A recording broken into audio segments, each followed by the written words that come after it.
नमस्कार मंडळी, दीपास किचन मध्ये आपलं सर्वांचं मनापासून स्वागत आहे। आज आपण दीपास किचन मध्ये आषाढ स्पेशल धपाटे बनवणार आहोत।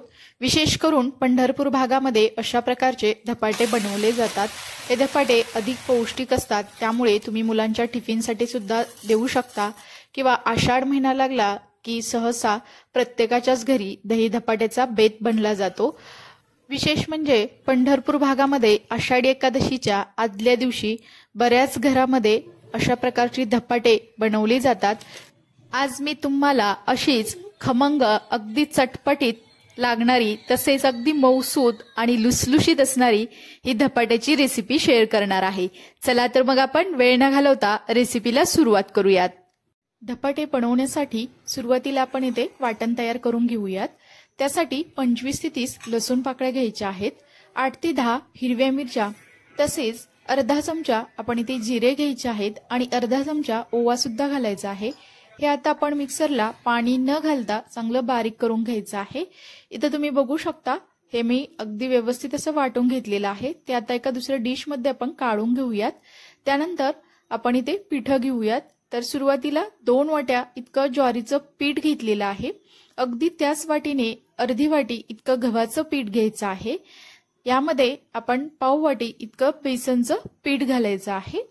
तसेच यामध्ये आपण अजून अर्धा चमचा इतका ओवा असा हातावरती चोळून घालणार आहोत। त्यामुळे आपले धपाटे अगदी सुवासिक आणि अगदी स्वादिष्ट अशी बनली जातात। त्यानंतर चवीनुसार आपण यामध्ये मीठ घालायचं आहे।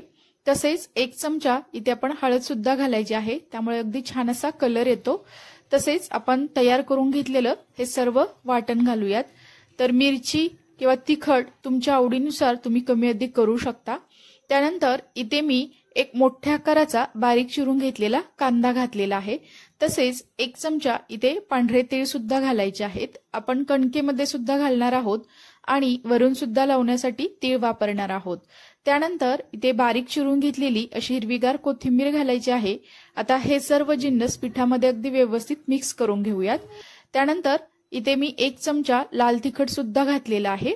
आता थोडं थोडं पाणी घेऊन आपण याची कणिक मळून घेणार आहे। तर इथे अगदी कमी कमी पाणी वापरत आपण धपाट्यासाठी लागणारं ही कणिक मळून घ्यायची आहे। तर इथे तुम्ही बघू शकता मी याला थोडं थोडं अगदी पाणी घालत ही व्यवस्थित अशी इथे कणिक मळून घेतलेली आहे। वरून थोडंसं आपण याला तेल लावूयात आणि आता आपण लगेचच याचे धपाटे बनवणार आहोत, कारण यामध्ये आपण ज्वारीच्या पिठाचा वापर केल्यामुळे ही कणिक पातळ होऊ शकते। त्यामुळे इन्स्टंट लगेचच हे धपाटे बनवायचे आहेत। त्यासाठी मी ते कॉटनचे कापड घेतलेलं आहे। हे कापड स्वच्छ असं धुवून घेतलेलं आहे। परत एकदा आपण पाण्यामध्ये ते पूर्ण असं बुडवून घ्यायचं आहे, त्यामुळे धपाटे अगदी व्यवस्थित बनली जातात। आता हे पाणी आपण टाकून द्यायचं आहे आणि अजून दुसरं पाणी आपण यामध्ये घेतलेलं आहे। आता हे कापड आपण एका पोळपाटावरती घ्यायचं, त्याला वरून असं थोडंसं पाणी लावायचं। त्यानंतर इथं आपण पिठाचा एक मीडियम आकाराचा गोळा काढून घेऊयात। तर धपाटे तुम्हाला कोणत्या आकारामध्ये हवे आहेत त्यानुसार तुम्ही ते गोळा कमी अधिक करू शकता, परंतु आमच्या भागामध्ये याच साईज मध्ये धपाटे बनवले जातात। तर ही आजची रेसिपी मी माझ्या आईच्या पद्धतीने तुम्हाला शेअर करत आहे। तर माझ्या आईचे धपाटे सर्वांनाच खूप आवडतात। प्रत्येक कार्यक्रमामध्ये जसं की ओटी भरण वगैरे असतं तर आमच्या पाहुण्यांमध्ये प्रत्येक जण माझ्या आईलाच धपाटे बनवायला सांगतं। तर अशीच आपण अगदी सर्व बाजूनी एकसारखे असे बोटाने आपण हे धपाटे थापून घेतलेले आहेत आणि वरून याला तीळ सुद्धा लावायचे आहेत। तर इथे तुम्ही बघू शकता यावरती ठसे सुद्धा अगदी छान असे उमटलेले आहेत। तीळ लावल्यानंतर वरून थोडंसं आपण याला तेल सोडायचं आहे आणि परत थोडंसं थापून घ्यायचं आहे। तर इथे बघू शकता अगदी सर्व बाजूने एकसारखं असं पातळ असं हे धपाटे थापलं गेलेलं आहे। मध्ये असे आपण 6 ते 7 होल करून घेतलेले आहेत। तर आता तुम्ही हे कपडा उचलल्यानंतर सुद्धा हे धपाटा अजिबात पडत नाही, अगदी व्यवस्थित असं त्याला बसलेलं आहे। आता आपण हे भाजून घेऊयात। त्यासाठी गॅसवरती मी एक तवा तापत ठेवला आहे। तवा हलकासा गरम झाला की त्यावरती आपण हे तयार करून घेतलेलं हे धपाटे टाकायचं आहे। तुम्ही ते बघू शकता अगदी अलगदपणे हे काढायचं आहे, अगदी व्यवस्थित असं हे निघालेलं आहे। आता वरून थोडंसं आपण यावरती तेल सोडूयात आणि अगदी दोन्ही बाजूने हे धपाटे आपण चांगले लालसर होईपर्यंत त्याला भाजून घ्यायचं आहे। तर इथे सुरुवातीला आपण थोडंसं तेल सोडलेलं आहे, नंतर जसं जसं आपण धपाटे करू तसं जास्त इथं तेल लावायची गरज नाही, पलटी करून घेऊयात। तर इथे बघू शकता वरच्या बाजूला अगदी व्यवस्थित असे तीळ बसलेले आहेत, वरून सुद्धा थोडंसं आपण हलकसं तेल लावून घ्यायचं आहे आणि दोन्ही बाजूनी अगदी मीडियम गॅसवरती हे धपाटे आपण भाजून घ्यायचे आहेत। तर इथे तुम्ही बघू शकता अगदी मस्त वरून असा याला लालसर असा कलर यायला सुरुवात झालेली आहे। तर दुसरी सुद्धा बाजू आपण अशी थोडीशी पलटी करून बघूयात आणि इकडे सुद्धा बघू शकता अगदी लालसर असा कलर आलेला आहे। हे आपलं धपाटे अगदी व्यवस्थित असं भाजलं गेलेलं आहे। एका जाळीवरती काढून घेऊयात, त्यामुळे त्याची वाफ निघते। आता इथे मी तुम्हाला दुसरं सुद्धा एक धपाटं थापून दाखवते। त्यासाठी सुद्धा इकडे कापडावरती आपण थोडंसं पाणी लावून घ्यायचं आहे। त्यानंतर त्याच आकाराचा आपण इथे एक गोळा घ्यायचा आहे आणि आता एकसारखं असं हे धपाटं आपण थापून घ्यायचं आहे।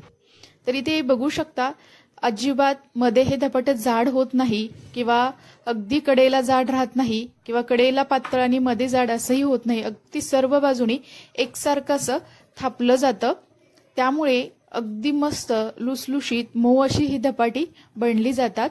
तर विशेष करून पंढरपूर भागामध्ये अशा प्रकारची धपाटे हे बनवले जातात। आषाढामध्ये तुमच्याकडे धपाटे बनवतात का हे मला नक्की कमेंट्समध्ये सांगा। पण आमच्या पंढरपूर भागामध्ये आषाढी एकादशीच्या आदल्या दिवशी जेव्हा सर्व पालख्या या वाखरीमध्ये येतात तेव्हा आमच्याकडे एक यात्रेसारखं असतं। त्या दिवशी हे सर्वजण दही धपाटे, कापण्या, तसेच शेंगदाण्याच्या पोळ्या, भजी, आळूची वडी असे वेगवेगळे पदार्थ घेऊन आम्ही देवदर्शनासाठी तिथे जात असतो। त्यावेळेस तिथे सर्वजण एकत्र बसून असं जेवण सुद्धा करतात। तर ही एक माझी लहानपणीची आठवण आहे। त्यामुळे आमच्या भागामध्ये आषाढी एकादशीच्या आदल्या दिवशी प्रत्येक घरोघरी दही धपाट्याचा बेत हा बनलाच जातो। तर इथे बघू शकता अगदी मस्त असं हे दुसरं सुद्धा धपाटं आपण तव्यावरती टाकलेलं आहे। वरून थोडंसं तेल लावून घेऊयात आणि अगदी पहिल्याप्रमाणेच हे सुद्धा दोन्ही बाजूने अगदी लालसर होईपर्यंत आपण भाजून घ्यायचं आहे। प्रत्येक भागामध्ये धपाटे हे बनवले जातात, परंतु प्रत्येकाची बनवण्याची पद्धत थोडीफार वेगळी असू शकते। विशेष म्हणजे हे धपाटे अधिक पौष्टिक असतात, त्यामुळे तुम्ही मुलांच्या टिफिनसाठी सुद्धा हे धपाटे अगदी इन्स्टंट सुद्धा बनवता येतात। त्यामुळे सकाळच्या घाई गडबडीत सुद्धा तुम्ही टिफिनसाठी ही रेसिपी नक्की करू शकता। तर इथे तुम्ही बघू शकता अगदी मी सर्व धपाट्याशी थापून एका टोपलीमध्ये घेतलेले आहेत। तर अगदी एवढ्या प्रमाणामध्ये अगदी टोपलीवर इतकी आपली धपाटी बनली गेलेली आहेत, ती सुद्धा अगदी मऊ लुसलुशीत हातामध्ये तुम्हाला मी दाखवते, अगदी मस्त अशी बनलेली आहेत आणि वरून ते सुद्धा अगदी छान असे बसलेले आहेत। साधारणतः या प्रमाणामध्ये 17 ते 18 माझे धपाटे बनवून झालेले आहेत। आता आपण हे सर्व करूयात दही आणि यासोबत मी इथे शेंगदाण्याची चटणी बनवली आहे। या चटणीमध्ये लाल तिखट, शेंगदाणे तसेच जिरे आणि लसूणचा जास्त वापर केला आहे, त्यामुळे अगदी खमंग अशी ही चटणी बनलेली आहे। तसेच या धपाट्याबरोबर तुम्ही लाल तिखटाचा सुक्का झुणका सुद्धा बनवू शकता। तर आमच्या भागामध्ये झुणका सुद्धा याबरोबर बनवला जातो। तर मस्त असं हे धपाटे आपले तयार आहेत। ही रेसिपी आवडली असेल तर नक्की दीपास किचन या यूट्यूब चॅनेलला लाईक, शेअर आणि सबस्क्राईब करा। चला तर मग नंतर भेटूया अशाच एका छान अशा रेसिपी सोबत। तोपर्यंत सर्वांना धन्यवाद।